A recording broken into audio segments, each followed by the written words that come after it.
न सटेलू, जब जब छुई दूर हटेलू। ए रानी बोला ना, सोहाग रात हमें न सटेलू, जब जब छुई दूर हटेलू। हमारा से पहले कुमार में दोसरा के न रही राजा जी, ई बतिया क्रिया खा के कही राजा जी, ई बतिया क्रिया खा के कही राजा जी।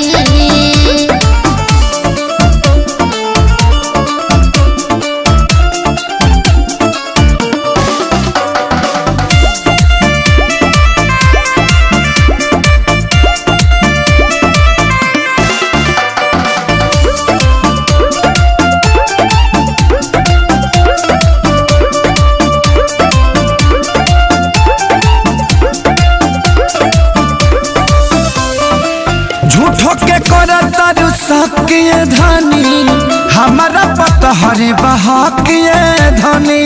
कवन ठीक बा, हम कहीं से भरोसा करी सबूत दे पिया, कुछ ऐसन गारंटी हमके मजबूत दे पिया।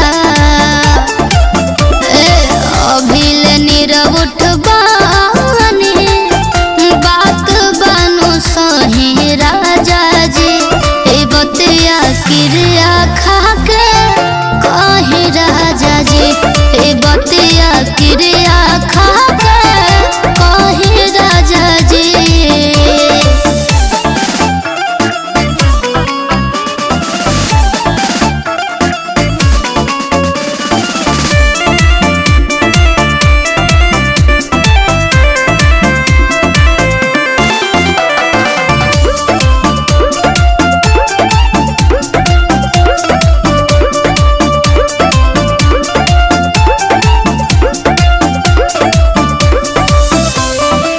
सभी बचौले बनी प्यार नु हो, तोहरे लम्हे हर हमारे नु हो।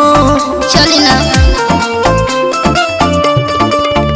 एक सहारे सरविंद सोने प्रकाश बारूद जी, हम कैसे